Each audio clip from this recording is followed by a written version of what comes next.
let's rock and let's record while we are rocking, because actually my beautiful audience, we have started already rocking, behind the scene. And I love about this podcast because actually, of course, I'm doing a lot of cool homework, because I have best of ever lovely souls who actually say to me, Valeria, I would be honored to participate, but I'm honored much more because people are giving me their best ever commodity. It's their time. So thank you so much to my very special guest today. Very, very smart brain guy. So like I already discussed with him the pre-story when my daughter was styled me down stairs, and she's like, my God. And I was watching his podcast with Andy Crawford, and they were like discussing really, really smart stuff. And then my daughter, she's like almost 16. She's like, Mama, who are those guys? They look very smart. I was like, yeah, and they're actually prominent minds in the world. They are very smart. I was like, okay, why we like listening to them? Like, yeah, because this guy, he will be guest in my podcast in 1 hour. She's like, Mom, are you crazy? How you can possibly hold this conversation with one of these guys? Like, oh yeah, but I'm charming. Maybe I can charm you with my smile, and still I like it because I will be drawing my questions, and that's why I'm so happy. But okay, before I start actually revealing the name, I just 2 minutes more of this story. And we were like watching, like, and trying to really figure out all this technical stuff. And she's like, no, Mom, you have no chance. They're too smart. I have no idea. Maybe you should drop off the whole idea. Before this one guy, I love him for this comment. He's like, what's actually sexy about all this cybersecurity, what we are talking about? I was like, what Nicole, have you heard that? Or I just was dreaming today, because I was like reading like about goddess of sex actually the whole night. I was like, Nicole, have you heard what he said? He said sexy, this guy. He's like, yes, Mom, he said that. It's like, wow, he's a really normal, cool guy. That's my guy. That's we'll have the beautiful conversation ever. And when he repeated 2 times, I was like, Nicole, no, this podcast will be just fine. She's like, no, I understand now. So okay, so we need to talk about sexy things then. Yes?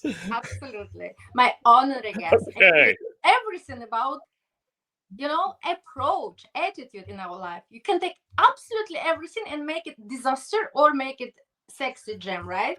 So we take this subject now, which is really, you should be prominent mind. And actually, I'm kind of nerd, but not in that area. I can't be in all this area, but he is. That saves us from this point. But still, because I invited him, so I'm kind of supposed to ask, and I'm allowed to draw my questions, so which will be probably not that very technical. But okay, so please welcome to the show, Matthew Rosenquist. Amazing story behind this gem today. Welcome. And I'm always given the title, and it should be a little bit okay, sexy probably, but I had no time actually for half an hour to restart all my concepts. So it still be, cybersecurity. I think actually it's already a very sexy word when I'm pronouncing that. Very shy girl, right? Cybersecurity. You pull it off. You can make that sound sexy. Okay, amazing. Leadership with Matthew Rosenquist, and actually I believe that your surname is very sexy, so that's why we already have double trouble. Okay, embracing diversity for stronger defense. Is it okay? Smart enough? Okay, welcome. In this episode, we will be discussing the innovation, diversity, and strategy converge in the fast-paced world of cybersecurity together with Matthew, a true visionary leader with over 35 years of exceptional experience in the cybersecurity industry. I'm sorry, looking at you, you're so young. You start in the kindergarten, or? I'm very old. You just can't tell. I drink a lot of coffee. It keeps me young. So, but yes. Okay, but then it's kind of special coffee, which you probably, I don't know what you put inside. We take it after, because I need this respect. Respected technology, strategist, and chief CISO, is right? It's chief information security officer, right? Yes. Oh, wow. You see, this is Great credit for me. Matthew has worked with top organizations like, of course, Intel Core and Mercury Risk, driving innovative solutions and shaping the future of security. As a thought leader and industry innovator, you bring a pragmatic approach to tackling today's most pressing cybersecurity challenges. Whether discussing leadership strategies, emerging trends, or cutting-edge best practice, cutting-edge, I like. You are here to provide actionable insights for professionals looking to stay ahead in a complex and rapidly changing landscape of AI and digitalization. So join us, please. It will be a really fun conversation, and I believe and promise will be very, very diversified. Thank you. Welcome to the show. Wow. My pleasure. Looking forward to talking about sexy aspects of Yay! cybersecurity. Amazing. And before we start, because it's kind of a little bit, we need to wait until we develop and evolve as persons. And I always start with actually dreams and fantasies, imagination world we are always, not always, but many of us actually live when we are kids. And I would like to know more about little Matthew, how this guy evolved and his mindset and dreams and everything. What his Matthew Wonderland was then, because now you really work with all this special, but because I believe we all from childhood, right, and a lot of things happens in childhood which impact our adulthood and money mindset. So can you share the story of this great guy, little Matthew, please? We start there. So, I mean, I've always had a passion for technology.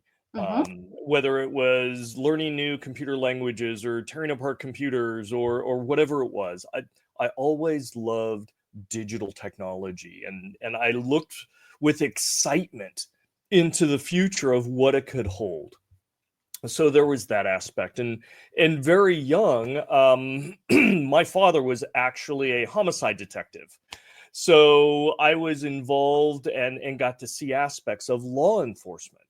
And I love the idea and the pursuit of justice, of getting the bad guy. And as I grew older and started getting into my first jobs and careers, I found myself in a position and drawn to working in a field that protected assets, that worked against thieves and fraudsters, forgers, things of that sort. So I worked a lot with internal investigations and external investigations against crime, against theft and fraud and embezzlement and things like that. And I love the aspect of squaring off against, right, being up against an intelligent adversary. And sometimes they're really intelligent. Most of the time they're not that intelligent, but it's different than just solving a problem. You have to deal with the intellect and the creativity and the motivations of an intelligent adversary. And so cybersecurity, and back when I started, it wasn't even called cybersecurity. It wasn't even called information security. When I started 30 years ago, right, more than that, it was system security, and it was a dead-end job. This is before the internet, right? But it was a dead-end job, but I loved it. I love the idea of it, and I love working in that space. And as it turned out, the career kind of took off, right? Digital technology became more prominent in our lives. It touches everybody. We rely on it from our own behaviors and needs, personal needs, our emotions, our economy, jobs, everything is now interwoven with this digital technology. And wherever there's value, there are bad people that are going to try and take it, steal it, maneuver and abuse others with it. And so I found myself in an advantageous position of being in my dream job. I get to protect and be involved with the latest, greatest technology And I still get to go after the bad guys. I get to protect it from intelligent threats, and they are smart and they've lots of resources. And so that's an exciting challenge.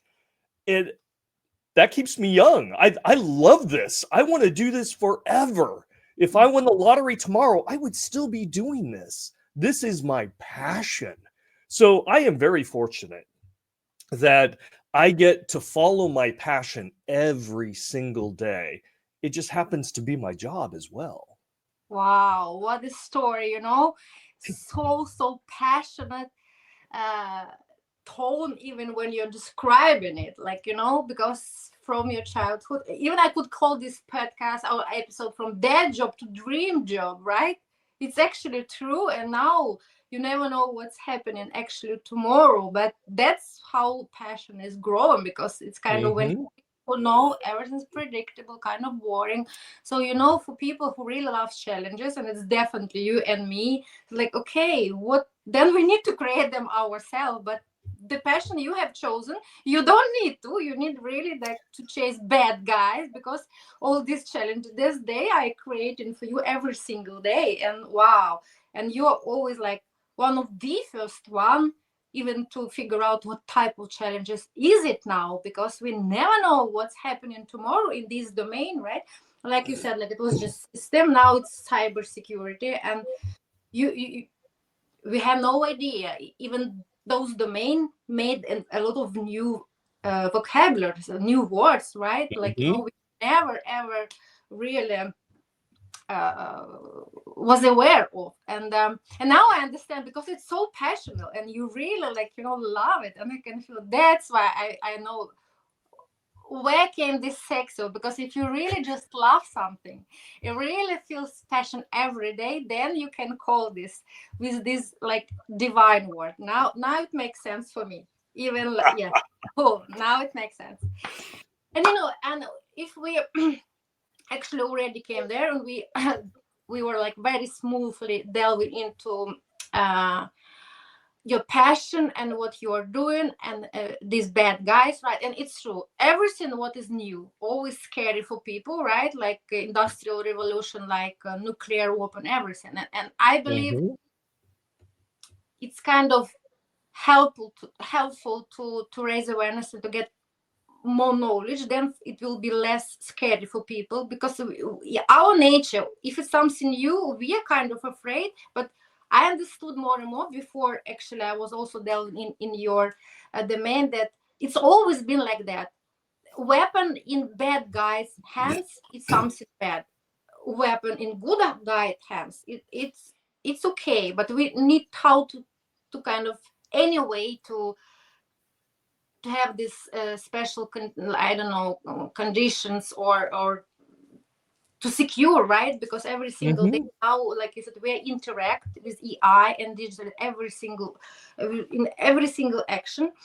But before, like technical stuff, it's very cool, of course, but I'm sure you've been asked about that 100 times, and you have your own beautiful podcast. I also was watching, and I said, okay, should I ask you again about it's very cool. I am very proud of you. Oh my God, what you are doing. But I would like a little bit to touch about, actually, I was inspired by this episode with Andy, right? And he has mentioned your uh, I guess it partner. I could now start about him, and I'm talking about Andrew Grove, right? Oh, Andy Grove. Yes. So Because Andy it's Grove was one of but the founders of Intel Corporation. Yes. yeah, and actually, no, I was inspired. So actually, now I've been learning a little bit of his biography, and you know, I was so impressed from this little Jewish penniless guy coming from Hungary and having experienced so much pain and adversity, and still have so much creative fuel that he could transform, and mental challenges and everything. And from that, and what he has done, how he inspired. And you're so, I believe, honored and privileged to be working with him, right? And about this book also, because I have never heard, but I love this. Only the paranoid survives, right? Yes. Yes. Yeah, that Yes. was his book. Could you, yes, could you actually, share some story. Can you remember when you actually could meet him for the first time? What was the impression this guy made on you, like personally? So even when I first joined Intel, Uh-huh. Andy Grove was a legend even by then. He helped build that company from some, very humble beginnings, but he had a focus Mm-hmm. and an energy, and he had a vision.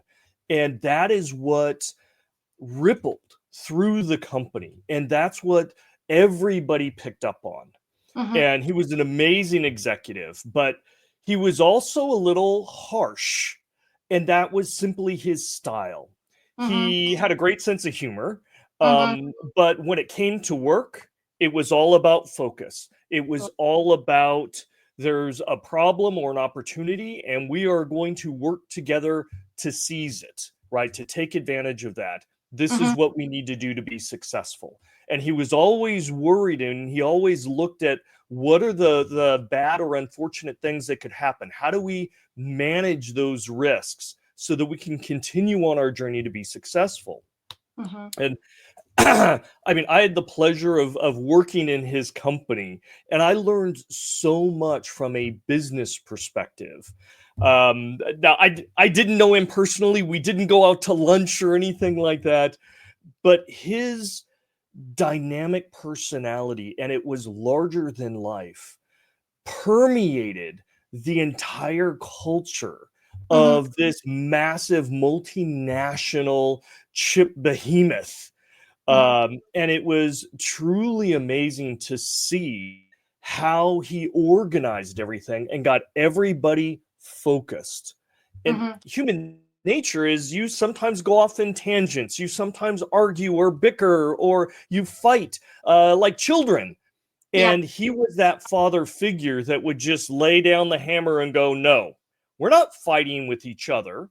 We're not bickering. We have adversaries. We have business competitors that want to crush us.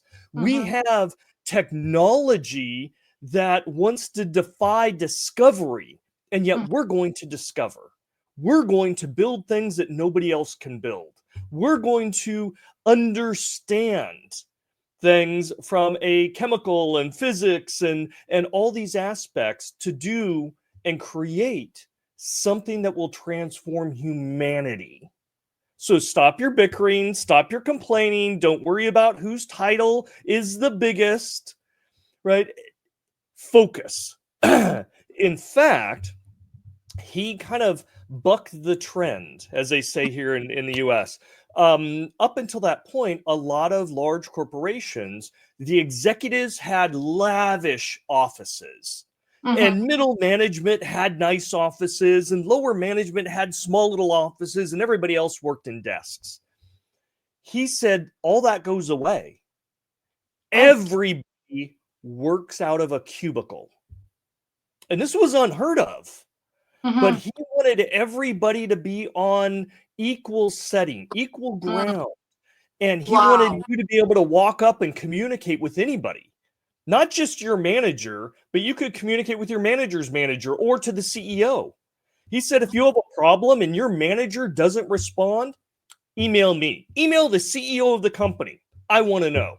Mm-hmm. And that leveled the playing field. So the energy, the ideas, the issues were brought up very quickly and addressed very quickly. And it allowed for the entire workforce to work together, not in a hierarchy, but as a unified mass pursuing a goal. So this was his legacy, and you felt it every single day you were in the office. Every meeting you went to didn't matter with who it was with. This was the culture that he built. Truly amazing. Wow, I have discovered so much now because it's actually totally about at least the subject I'm dealing with every single day because I'm studying in my PhD diversity management, and then it's of course DEI, right? Diversity, equity, inclusion, and of course equality. It's exactly Mhm. what you're describing now. Maybe at that time without all these buzzwords and all, but actually it was in action what he has done. Like, no, it should be flat construction. It should be like, no, this a lot of like layers between right manager and the side people. It's amazing. And now I understand, because I could have some data. Now when they started was just 4 persons, like 2 founders, he and his fellow from Hungary as well. And it says, like, the company's revenue in 1968 was $2,672, and under his this iconic leadership style, which you has been describing now, in 97 already it was 20.8 billion. Then we understand it should be something really, really like special, right, about this person who was like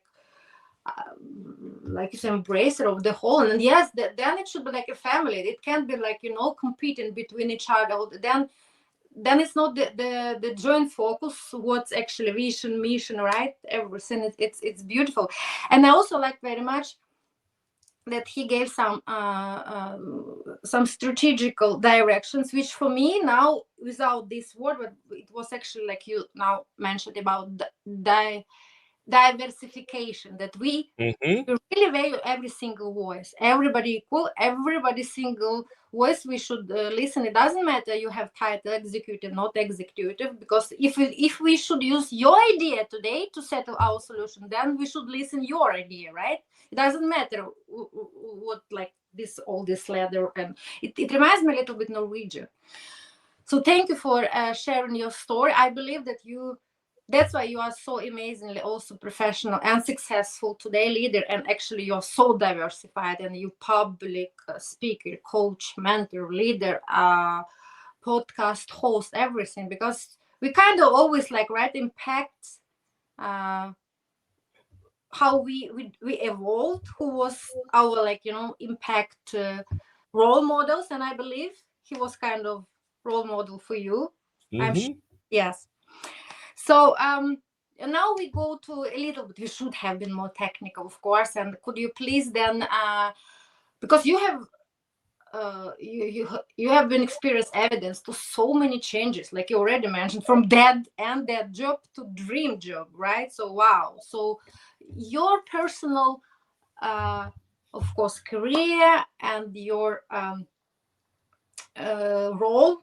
Now we talk just about other people, right? And in all these paths, if we are talking about actually diversity and creating inclusive culture, what was your personal strategy, because your leadership, your role model, and what was actually approaches that probably you have been experienced during your career, which you believe was, should be fixed a little bit?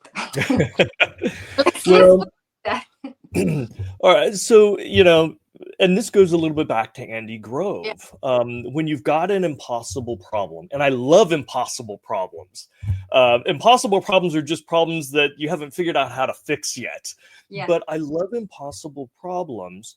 And in many cases, it's not simple. It's not easy. It takes more than one person, one mind, or one expert.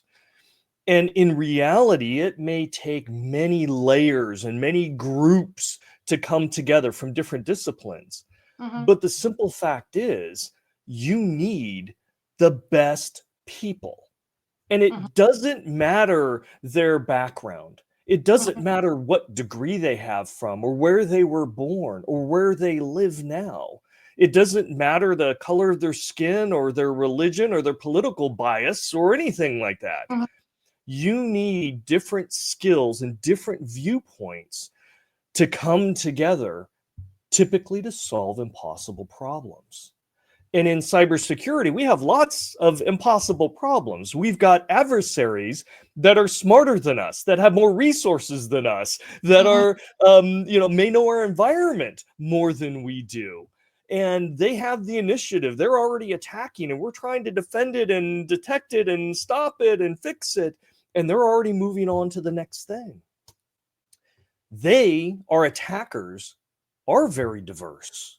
And that means they have the benefit of different perspectives, different backgrounds, different ways of thinking and approaching challenges. And they can become very creative because of this diversity.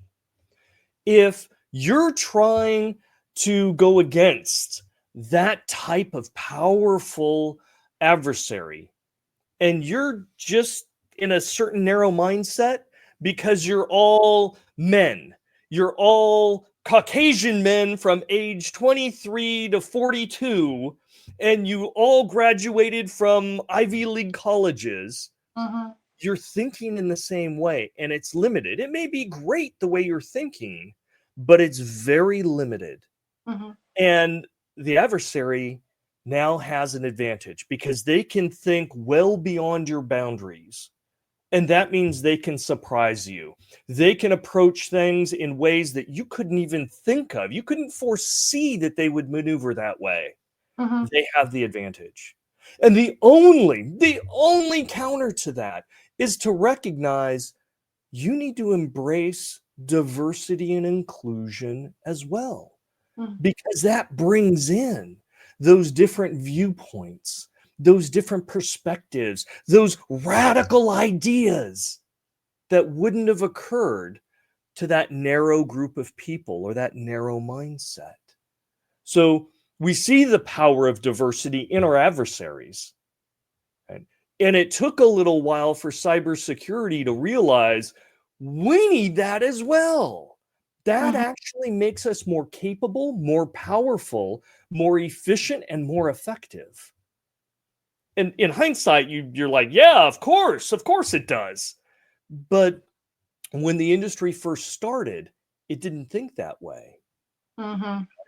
And we were limited by our own bias, which meant in the beginning, if you were going to hire somebody for cybersecurity, you wanted an engineer, which meant you wanted somebody with a degree, which meant because the people graduating with engineering degrees were male, it was going to be male, right? And it probably was going to be Caucasian if you were going to hire somebody from the US. So, and if you're going to hire somebody, a male who was graduated with an engineering degree from the US, it's probably going to be within a certain age range, just naturally. And now you've narrowed your hiring pool so tight that you can't get the job done. So, at the time when, for example, I built Intel's first 24/7 security operations center. So that's the place whenever you're attacked, you're looking to see every day, every minute, you're looking at all this data and telemetry to see if somebody's trying to attack you, right? But you need to have skill sets all over the place. And you need to look at that data from different perspectives. And so when I built that organization, and the first time I turned it on, we had several billion alerts every day come in, and the team had to figure out, okay, how do I narrow this down? How do I interpret this? How do these things connect? It was important not only to get really skilled people, people with degrees or been in, networking or mainframe or servers or whatnot, but also to be able to bring in the diversity of different backgrounds, right? And diversity of different cultures and experiences, because it wasn't just a single person looking at a screen at the alerts. It was actually a community of people looking at the same thing and thinking, hey, that could be, or I noticed this, and you have a discussion. And so you get an infusion of all these different insights, and that helps everybody get better. And that was amazing, right? And that was a turning point for me where I really realized as I brought all these people in, we were getting exponentially better, right? And it was because of the diversity of the mindset. And the diversity of your mind is based upon the diversity of your culture and where you grew up and what you studied and what your passion is. and the trials and tribulations of your life, whether you were a male or a female, whether you grew up in the US or grew up in South America or in Asia or in Europe. Everybody experiences different things, but they can bring that to the table for all of those discussions in trying to figure out what the enemy is doing. And that is powerful. And that's what we talk about today, why it's so important, especially in my field. Mm-hmm. Wow. Brilliant, clearful insights. I was really deliberately now forced myself not to interrupt, because I'm not good listener. Believe me, I really sit and like do really some like no. You are listening and learning, and you are not interrupting, because all the time, oh yeah, I know, I want to put some, because I will be forgetting that. But yeah, this is my myself. But I would wish you would be my supervisor. You are so brilliant. You clarified that.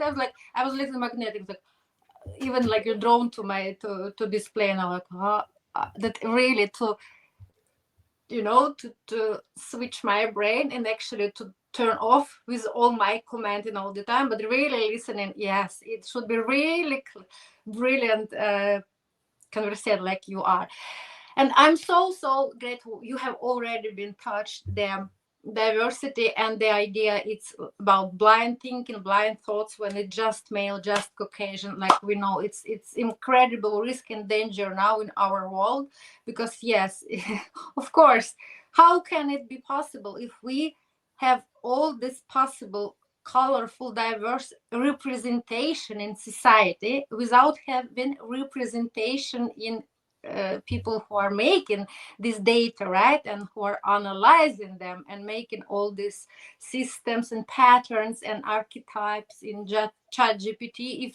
If they just think like that, how can possibly guy who is like from Ivy League colleges, universities, or in Norway it's special, the same, it's like Scandinavian guy from Bergen, from special university, and it's like white collar that we call them. But if they are CEO, executives, and board members, they think absolutely the same. It's totally blind way. How can they understand and predict and make something that my very special seductive mind can come up to, right? They have no chance, literally. I can charge them to death, but then they need somebody like me sitting there, right? And this girl, she probably will go not like this, but she can do like this, and we need to be there. So I know what you mean. And actually it's so fun, but I would like to touch a little bit more specifically about probably diversity, gender diversity, because it's still kind of in your industry, it's still like yes, male, like domain, and still like kind of prejudice that, like you said, it should be, we all think, okay, it should be IT person, which is very introvert with this big glossy suit, and I don't care about the rest of the world, just dive in there. I have never heard about word sexy or something, right? And like this small lens, we even me look through, and some things, like before I actually prepared for this podcast, I was reading about you and heard some of course conversation, and I found out, oh my god, 3 new words like ransomware, malware, phishing, right? Because you've been talking about phishing with on this podcast, and I was like, phishing? Why they suddenly spoke about phishing? I was like, what? We start from technical, now sexy, now phishing. What's going on? And then I looked in the subtitles, like, oh, this is not phishing, this is something. I said, oh my god, I need to learn that. I said, so fishing with a P. Yes, yeah. fishing with a P, not enough. Yes, some girly blonde brain. I really had to speed up and learn all that stuff, right? And then I believe like it's still kind of, we need to do something, even with our mindset, that girls, I believe more and more that actually girls, they want to apply, they have much interest in for this domain. But still, even in me, if I was, and I have actually as well, but I still have kind of like, some switcher in me, like, maybe I'm not good enough. It's not for me. It's just Yeah. for guys. So many girls like that. I believe we need maybe to create some platforms to share a little bit more that no, we need diversity. Girl, come here. We need, because we are also building tools for you, but we need to know how you think, because okay, lady and intuition, it's another subject. Nobody can read that. Even we never know what we want tomorrow, right? It's hormones, it's other stuff, we're not discussing that, but anyway, kind of some patterns, but then you have to have us on board, right? What would you think can help us to like low prejudice, or maybe we are too harsh on ourselves? No, I'm not good enough, me and IT, no. So what can we change in our society, like that we can expand diversity, like gender diversity in your domain? Thank Yeah. So you've stated a lot. Let me unpack a little bit of that. Yeah. In the IT world and specifically in cybersecurity world, it is a male-dominated field. Unfortunately, when I first started, it was less than 1% were women. And now we've gotten between 20 and 25%. The numbers continue to climb. And that's very important. And that's a very important part of what I want to do to the industry as well. Because we need women, we need underrepresented minorities as well in this field for all the reasons that I've talked about, right? Beyond just being socially and ethically the right thing to do, we literally need them to succeed. So it's been a passion of mine for many years to talk to high schools and grade schools and universities, to talk to women, to talk to men, to talk to all sorts of different cultures and backgrounds. And essentially, it is trying to fight that bias we already have, right? Some people think, and they still think this way, oh, a woman can't be technical. A woman isn't good at math, or a woman isn't good at science. That is fundamentally incorrect. Some of the most brilliant, most technical people I know are women. There is nothing in our biology, there's nothing in our brain that says one person, whether they're male or female, can't be technical. That's not true. But we believe it because of some of our culture. Right? Yeah. In many of our cultures, it's male dominated. The man goes to work, the woman stays home. Well, the woman's good at nurturing. A man can't be nurturing? No, a man can.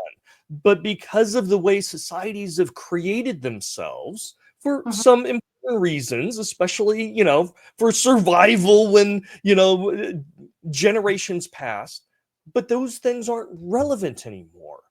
And so we are seeing more women showcase how smart and aggressive, how technical, how brilliant they are, and how much they can contribute. And so I think we need to reinforce that.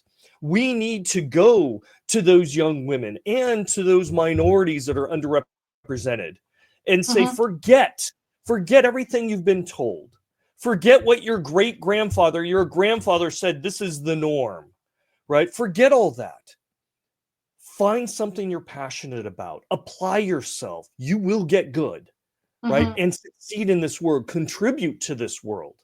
And if you want to be the next theoretical physicist, do it. You want to be the next mathematician or computer scientist or AI engineer, you can do that too, right? But don't hold yourself back.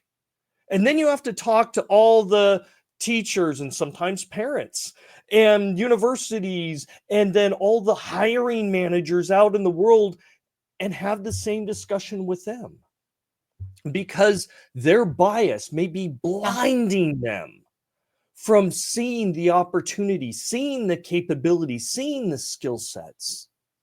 And so in our industry, unfortunately, right, we have women that come in and they kind of decide, oh, well, maybe I can't be too technical, but I could do communications, I could do marketing, I could do training, and they do, and they knock it out of the park.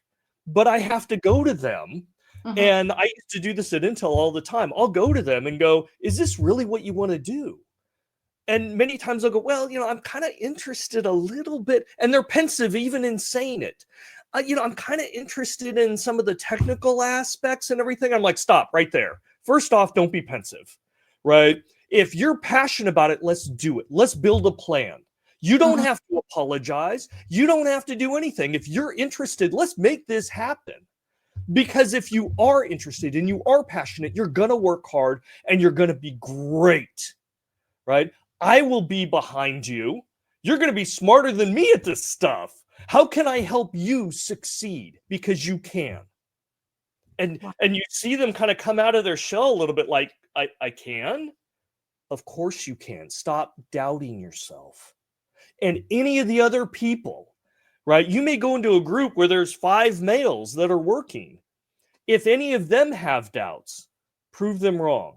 And if they are negative in any way, bring me in and I will set them straight, right? You have an advocate behind you. And just because there is bias in the world, don't let that stop you, because you can be great and you can make a difference in this world. And that's what we all should be aspiring to do. Make a difference in this world. So there's a lot of bias that we have. I personally do not believe that a woman cannot be technical or will always be less capable than a man. Heck no, that is fundamentally incorrect. And I'm passionate about that, right? And when I deal with men who go, oh, well, she's just a woman. I said, well, you're just an idiot. That doesn't seem to hold you back, right? I'm going to invest in smart, passionate people, regardless of their race, their religion, their sex, their beliefs, what they do in their spare time, right? Whatever. I don't care where they were born. I don't care if their family is rich or not rich.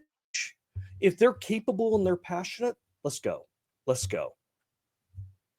Amazing. I can even more idea that you should have been my supervisor, that's for sure.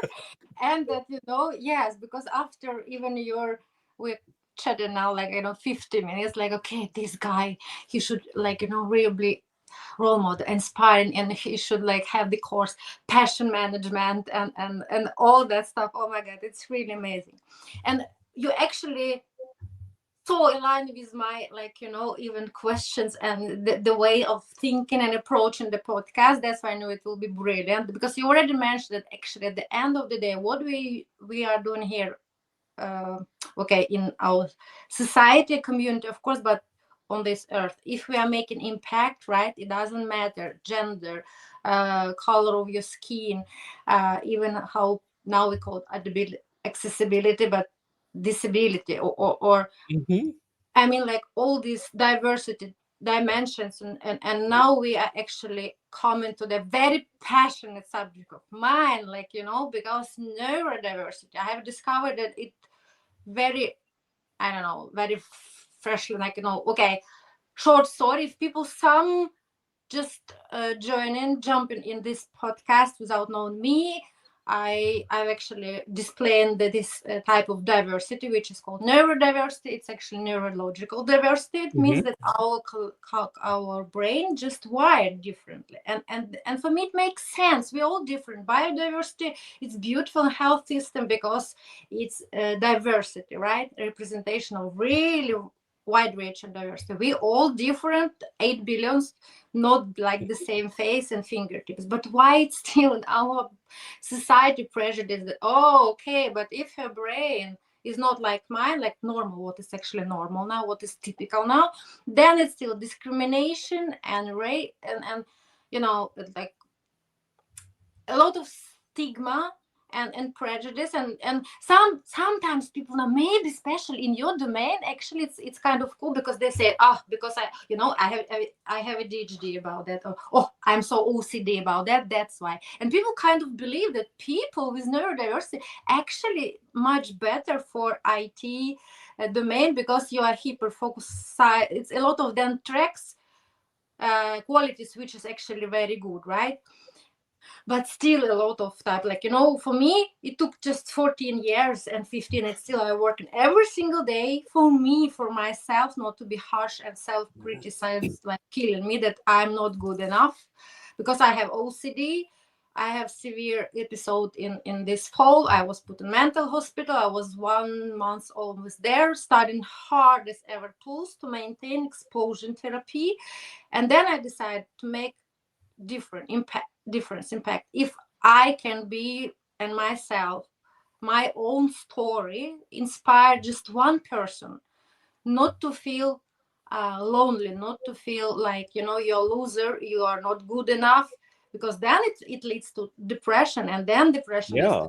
suicidal attempt, and we know all that, and I've been there as well with all those thoughts and everything. And I believe if I just can inspire one single person, or even maybe some parent can hear and like even can give a little bit more strength to parents or friends or people who are close to people with neurodivergence, so it's already, I cannot ask more, because I believe we all have calling in this earth from God. I believe in God, and that's what you are doing. I believe you're also on that mission, because you are really already mentioned so many times that regardless race and everything, that if you have passion, you are unique. Bring your passion to the table, bring, like, unfold these layers, right? And that's why about neurodiversity, I believe as well that we need more and more, just like you and me now, have open conversation. Yes, has always been there, like people with ADHD, autism,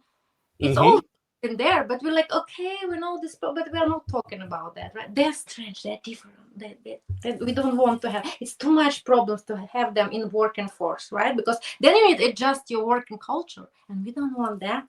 We want something familiar. Yes. We don't want to change. No, we need, like, There's a fear in that, right? They think, and again, this goes back to an older age, mm-hmm, that in business, everyone should act the same, do mm-hmm, the same expectations, mm-hmm, and that's false. You are mm-hmm, going to alienate people. You are going to put people in areas that they're uncomfortable in, and they can't perform well. And mm-hmm, instead, we should be thinking, and this is really a manager's job, right? mm-hmm, The manager should be thinking, I've got a group of people and they're all different. They all have strengths and weaknesses. mm-hmm, How do I help maximize their strengths, right? How do I make sure and protect them from being put in positions that are going to undermine that? mm-hmm. So I used to manage, many different teams, some small, some large. And I can remember one that, and I've had many neurodivergent people on my staff. In fact, some of the most brilliant people are absolutely neurodivergent, right?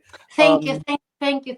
It's true, though. It's true. I had one, and he was antisocial, but he was an incredible engineer. And I'd opened up a rec, and this was one of the people that applied for it. And their manager came to me and said, "This person's not a good employee. You don't want to hire them." And I said, "Well, I'm still going to interview them." And I Mm-hmm, interviewed them, and they were antisocial, right? They didn't want, and borderline on the spectrum, right? mm-hmm, And so, they didn't want eye contact and everything. And we were in a very small room, right? mm-hmm, And he was nervous and everything. And mm-hmm. I said, "You know what? Leave your stuff right there. Let's go for a walk." Okay, And so we wow. went outside where it was nice and open. It didn't feel confined. And we Mm-hmm. were walking side by side. I made sure we were walking side by side. So you didn't have to have eye contact. And I Yeah. said, "Tell me about your skills. Tell me what's going on." And he opened up. And this guy, I realized very quickly, super brilliant, Mm-hmm. right? He had the skill set that Yeah. was amazing from a technology perspective. He understand the bits and the bytes and things at a level that I will never understand, Mm-hmm. but he could apply that. And we started talking, and I said, "I kind of get the feeling that you don't like meetings, for example. And Mm-hmm. he's like, no. He's like, my manager forces me, every morning the entire team has to go into the meeting room and then we all have to stand up and talk about something. And I'm like, I could see just from his physical response as he's telling me the story, his hands are getting clasped, his shoulders are coming in, Mm-hmm. right? And he's stressing out just telling me this. Yeah. Mm-hmm. And I said, yeah, your manager actually called me and talked with me. And he's like, yeah, they don't like me. They don't like me. And I said, it sounds like they don't appreciate you. Mm-hmm. And he's like, yeah, I do a lot of stuff, but I'm almost afraid to talk about it. I don't feel comfortable talking about it. Mm-hmm. And I said, okay, listen, I like your skill set and I want you on my team. Mm-hmm. And as your manager, I'm going to do two things. One, I'm going to give you impossible challenges in this technical space. And you saw his eyes light up like, yes, that's what I love, right? Challenge me. Yeah. And I said, the other thing I'm going to do is I'm going to make sure you're not put in those uncomfortable positions Mm-hmm. because that holds you back, Mm-hmm. right? And I said, we do have staff meetings, but you're not going to have to talk if you don't want to. And I'll tell you what as well. I've got another person on my team that's not as technical as you. They could learn so much from you. But what they are good at is communicating. They love to communicate with groups. I said, what if I partnered you with this person? Mm-hmm. And you can do your technical brilliance. They can learn from you. And he's like, well, I'd like to teach someone, right? And I said, yeah, you can show, but not in a group setting, just one-on-one. He's like, I would like that. Yeah. And I said, this person then would take what you're doing, and in that staff meeting, they would present your brilliance and what you're doing because they love doing that. They love translating it and talking. He's like, that would be great. Right. And that's what we did. I hired him. We paired him up and it was fantastic. He absolutely loved being a mentor, a technical mentor, and he loved the challenges. And in the staff meetings, right, this other person would get up and he got to shine and say, yeah, this is what we're doing. He figured all this stuff out and we're doing this and that. It got to such an extreme that after about 6 months, I noticed this guy would come in at 6 a.m. in the morning and he would work 2 or 3 hours later than his shift. And I had to go to him and I said, you haven't taken a single vacation day. I catch you in here on the weekends. You're here and I get in before everybody, right? And sometimes you're here before me and I'm the last guy that leaves. And sometimes you're the last one that leaves before me. I said, you got to take time off. You got to go on vacation. He's like, I don't want to go on vacation. I don't want to go on. And I said, as your manager, I want you to just take a break. Just for a day, for 2 days, take 3 days off, whatever. Okay. Because he was so excited to be there. And it was such a happy place for him. And he was one of my highest producers of figuring things out. You maximize the skills based on the person. You don't force people into frameworks because it's easier to manage. A good manager will help people thrive. Even neurodiverse people. In fact, they can add a huge new layer and facet to what your team can typically offer. So a lot of it's also up to the managers, right? A good manager will reinforce and cater and make the team better, more powerful, more efficient at the end of the day. Wow. Sorry, that was a long story. That was a long story. Actually, I've got 100 of them. I didn't want even to interrupt you. I was basically like drugged, like, oh my God. I could just sit hours and listening to this person. Wow. And your passion and articulation, everything. Oh, and like you mentioned, this duo, right? That somebody like really you pair them like puzzle and they became so beautifully entity. Because I imagine, oh, I would be this guy number two, because I love communicating. I love talking, because just me and computer, it's bad idea, because then I start shaking it. Okay, you don't talk. You don't want to talk to me. Really? I'm not. No, let's talk a little bit, just a little bit. Not good idea, So wow, amazing. We need. Oh yes. Oh, I'm so sorry. The time just was flying so quickly. I hope one day we can limitless, you and me, sit and chat and laugh and joke. And I'm moving to LA, so you owe me one private session without limitations. All right, we'll do it. But before we're wrapping up, so I would like, it's my tradition, like, because you're the word sex and all this stuff, so you sure what is fairy tales, and which fairy tale this special subject from, right? What is it? Magic lamp, typically a gin lamp, or genie if you're from the Western cultures, yes. If you're from Disney, it's Aladdin, the story of Aladdin and the magic lamp, but yes. Wow, yes, then amazing, of course. And genie, okay, let's call it Valerie today, from Valerie. It's a little bit tricky one, because I'm like you, I try to help so many people. I would like to make their wishes true, so there is no place for everybody's 3 wishes here, you see. Okay. But one wish I can make it. I know some tricks how I should, talk to this lamp. Okay. My favorite color. So if it was your wish today, it can be everything, small, big, for you, for the world, doesn't matter. What exactly right now hits your brilliant mind? So throughout my career, I've always had one professional goal, right? My personal professional goal. Mm-hmm. And that it motivates me every single day. I want to make a difference in making digital technology trustworthy. Mm-hmm. Because I love digital technology. I love all the toys and the capabilities and what it does for society. It connects us. It equalizes us. It promotes us and allows us to advance humanity, to advance. And it only works if it's secure and safe and, allows us to not be victimized by it.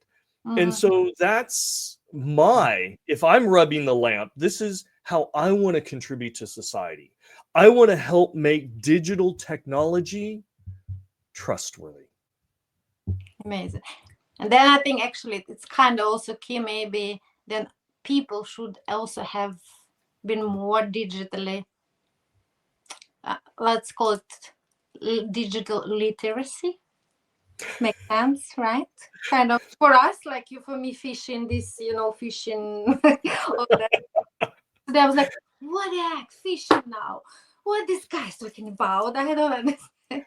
Amazing, trustworthy, yes. But as more as we know about something, we believe, kind of try to trust, right? So I think we need, even me and other, inspire each other to be little bit more literate. But then we have to, we all responsible for that, because we want to use it, right? Of course we want. But then we should be responsible for teaching ourselves a little bit also how to use it, right? Yeah. And understand you're not alone, right? If you have a question or an issue, you can reach out to somebody.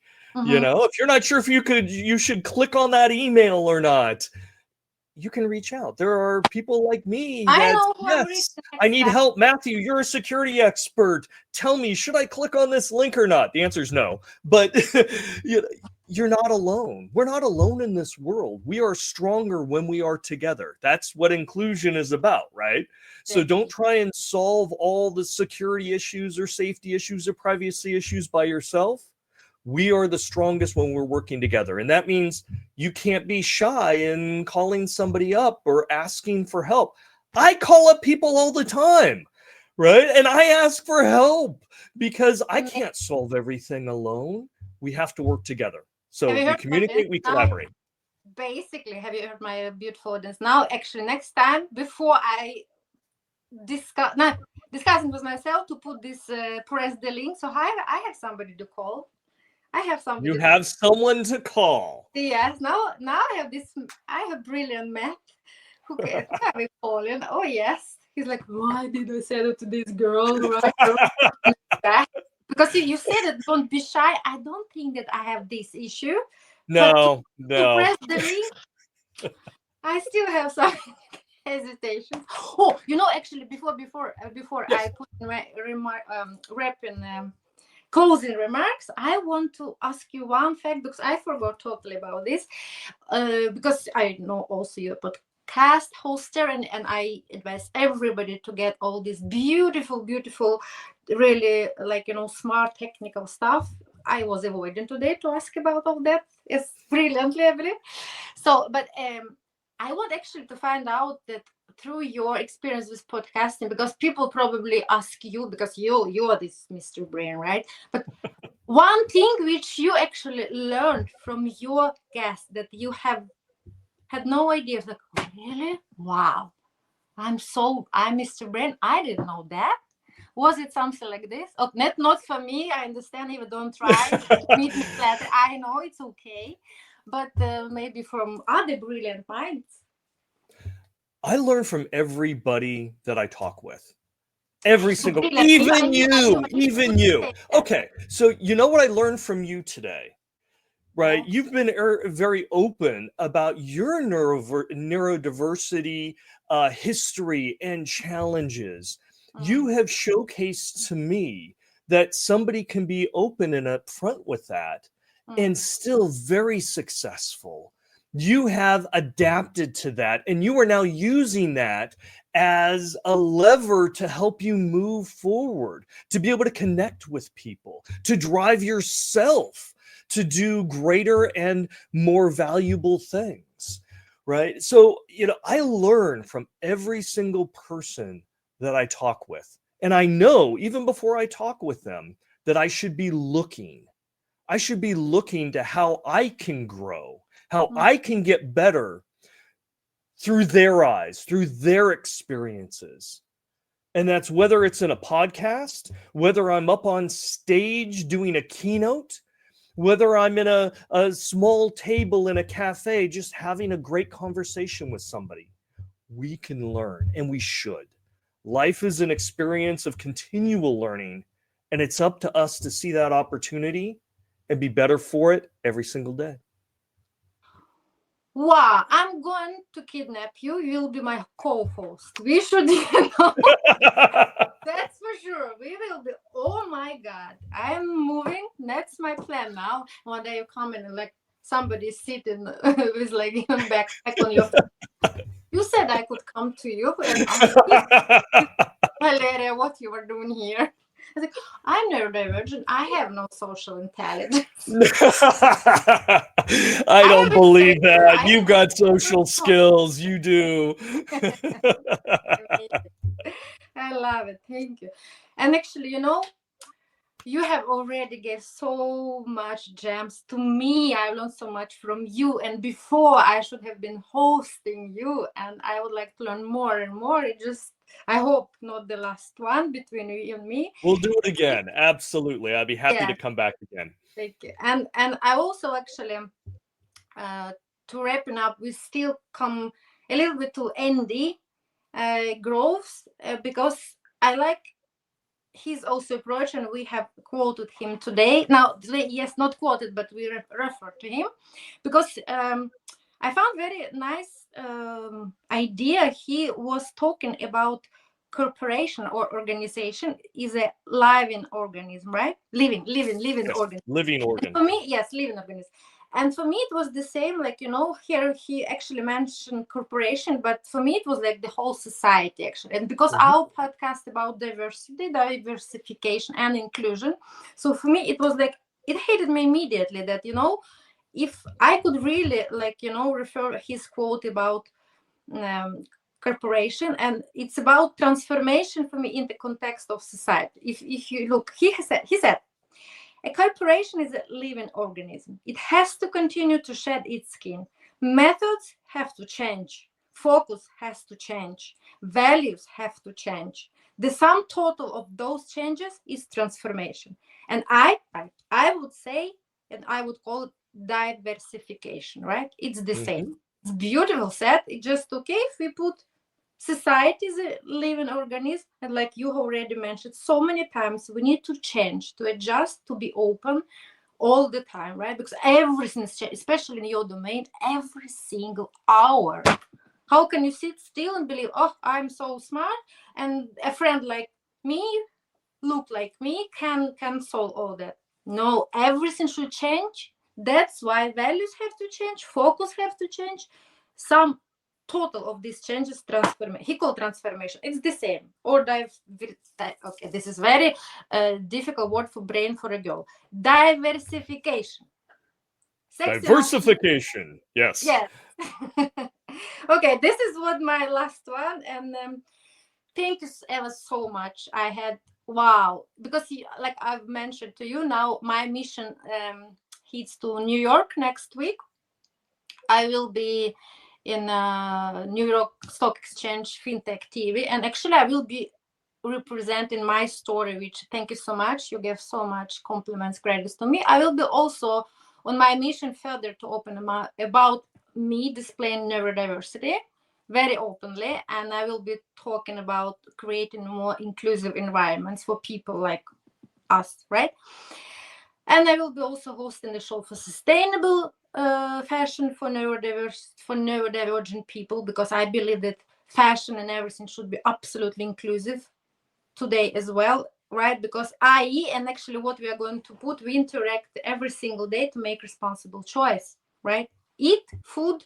Now, of course, what we are waking up with all that stuff and go to bed, right? So you are my last one, not last one, but I mean, before I will be a little bit on a mission. So I'm so inspired and grateful that I choose you, or the destiny choose us to have this last one before maybe I will be back, like, in 10 days kind of.